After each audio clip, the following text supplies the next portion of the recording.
예, 저는 부산외국어대학교 스페인어과에 재직하고 있는 임상래 교수입니다. 멕시코가 중남미의 중심국가다. 그리고 맏형 국가다라는 그런 생각들을 좀 가지고 있는 것 같아요. 그래서 자기네들이 중남미에서 굉장히 큰 국가이기도 하지만 또 관문이라는 생각도 가지고 있고 이제 그런 자부심 같은 게 있고요. 실은 멕시코가 스페인 식민지였을 때도 스페인 입장에서 멕시코가 가장 중요한 식민지였습니다. 그래서 멕시코가 스페인 식민지였을 때 그때 식민지였을 때의 이름이 누에바 에스파냐였었거든요. 그게 이제 스페인어로 누에바 에스파냐인데 영어로 하면 뉴 스페인이죠. 그래서 스페인이 식민지 중에 가장 중요한 곳에다가 스페인이라는 이름을 또 준 거예요. 뉴 스페인이라고. 그래서 하여튼 역사적으로나 문화적으로 굉장히 자기네들이 중남미에서 중심적인 그런 위치에 있다 이런 생각들을 많이 합니다. 그리고 또 뭐 국가적인 인물이라든지 아니면 뭐 위인이라고 할 수 있을까요? 그런 사람들도 여러 명들이 있는데 한 두 명 정도를 많이들 국가적인 인물로 생각을 합니다. 그래서 첫 번째가 1800년대 스페인으로부터 독립한 이후에 자유주의 독립국가를 건설한 독립국가의 아버지라고 하는 베니토 후아레스라는 대통령이 있습니다. 이제 굉장히 멕시코 사람들이 존경하는 인물인데 특히 멕시코 역사상 최초고 아직까지도 없는 유일한 원주민 출신 대통령입니다. 그래서 베니토 후아레스 대통령을 굉장히 존경하는 인물로 많이들 얘기를 하고요. 또 1940년대에 그 당시 멕시코 경제를 미국, 영국, 불란서 이런 유럽 국가들이 다 장악을 하고 있었는데 그때 멕시코 첫 번째 산업이 석유 산업이었었거든요. 그 석유 산업을 국유화시킨 멕시코 이제 근대화의 국부라고 할 수 있는 라사로 카르데나스 대통령을 또 굉장히 멕시코의 국부로 그렇게 추앙을 합니다. 그래서 멕시코 사람들이 이렇게 중요한 인물로 생각하는 위인은 이 두 사람 정도라고 말씀드릴 수 있을 것 같습니다. 멕시코 음식은 우선 옥수수가 굉장히 중요합니다. 왜냐하면 모든 멕시코 음식의 재료가 옥수수부터 시작이 되거든요. 그리고 또 저희는 쌀이 주식인 것처럼 멕시코나 이 중앙아메리카 사람들은 옥수수가 주식입니다. 그래서 또 옥수수의 원산지가 실은 멕시코입니다. 그래서 옥수수를 이렇게 반죽을 해서 갈아서 반죽을 해서 그 만두피처럼 밀 전병처럼 해서 그것을 익혀서 그 안에다가 뭐 고기건 야채건 이런 것들을 요리를 해서 싸먹는 것이 기본 주식입니다. 그래서 이제 여러 가지 형태가 있는데 어떤 경우에는 옥수수를 익혀서 그 안에다가 넣어서 그냥 싸서 먹기도 하고 어떤 경우에는 그것을 다시 또 튀기기도 하고 뭐 이렇게 다양한 요리법으로 옥수수를 즐겨 먹습니다. 그래서 그 중에서 가장 대표적인 게 타코라고 얘기를 하죠.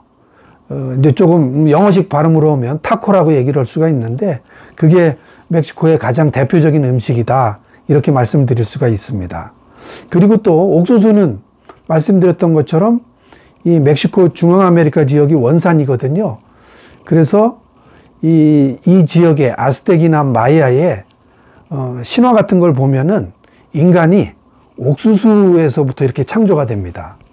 그래서 음식뿐만이 아니라 멕시코 문화를 이해하는데 옥수수가 굉장히 중요하다라고 말씀드릴 수가 있습니다. 또 동양에서도 또 그 인도라든지 동양, 뭐 아시아 이런 데서 이민자들을 굉장히 많이 받아들였습니다. 그래서 또 쌀도 굉장히 많이 먹습니다. 그래서 주식은 옥수수지만 또 밀, 쌀 이런 것들을 주식으로 많이 이렇게 먹고 있습니다. 이제 그런 것들이 멕시코 음식의 특징이라고 얘기를 드릴 수가 있고요.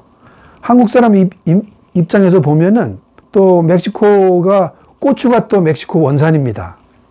그리고 토마토도 역시 멕시코가 원산이거든요. 그래서 요리에 고추라든지 토마토 같은 것들을 많이 넣기 때문에 음식이 좀 한국 사람 입맛에도 맞고 칼칼하죠.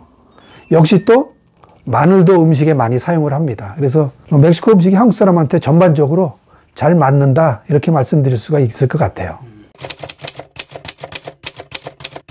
요즘에야 뭐 저희들도 마찬가지로 이렇게 다 현대적인 그런 옷들을 입지만 멕시코 전통 부족들은 이제 특유의 복장들이 있었죠.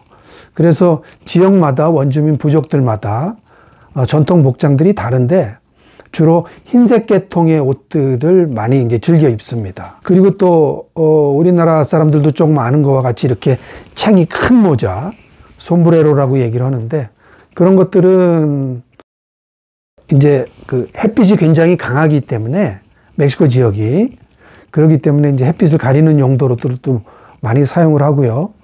또 그 망토처럼 된 그런 옷들도 많이 입는데 실은 그런 것들은 일교차가 멕시코가 큰 지역이 굉장히 많기 때문에 그 아침이나 저녁에는 선선합니다. 낮에는 또 덥지만 그래서 이제 편리하게 사용하기 위해서 그런 복장들을 많이 사용을 합니다. 특히 멕시코의 수도인 멕시코 시티 같은 경우는 해발이 2,300m 정도 되거든요. 그래서 위도로 따지면은 저희 한국보다 굉장히 더 적도 쪽에 가까이 있습니다. 그래서 위도만 놓고 볼 때는 굉장히 날씨가 훨씬 더 더운 곳인데 고도가 있기 때문에 아침 저녁으로는 일교차가 쌀쌀합니다. 그래서 이제 그런 복장들이 그런 용도 때문에서도 많이 사용을 하는 그런 편이 되겠습니다. 예, 멕시코 사람들이 한국에 대해서 전반적으로 이미지가 굉장히 긍정적이고 좋다고 말씀드릴 수가 있을 것 같아요. 그래서 실은 이제 저는 80년대 말 90년대 초 멕시코에서 공부를 했었는데 실은 그 당시만 해도 한국 사람들 잘 몰랐죠. 한국도 잘 몰랐고요. 그래서 저 보면은 처음에는 중국 사람이냐 또는 일본 사람이냐 물어봤다가 아니라고 그러면은 그 다음에 그럼 인도냐 또 베트남이냐 뭐 태국이냐 뭐 이렇게 물어보고 맨 나중에 그러면 한국이냐 뭐 이렇게 얘기를 했었는데 이제 90년대 들어서면서부터 저희랑 멕시코랑 교류도 더 많아지고 교육도 많아지면서 뭐 지금은 아시아 사람들 중에서는 거의 첫 번째 아니면 두 번째로 잘 알고 있고 또 좋게 보고 있습니다. 한국은 멕시코에서는 뭐 가전이라든지 자동차라든지 그런 것들을 그런 산업들이 발전한 그런 나라로 일반적으로 많이 알려져 있고요. 근데 최근에는 문화적으로도 이 K무브가 멕시코에서도 굉장히 인기거든요. 그래서 K푸드니 뭐 그런 쪽으로 굉장히 인기가 많습니다. 그래서 그런 면들이 이제 한국의 이미지를 좋게 하는데 굉장히 중요한 역할을 하고 있다 이렇게 말씀드릴 수가 있을 것 같고요.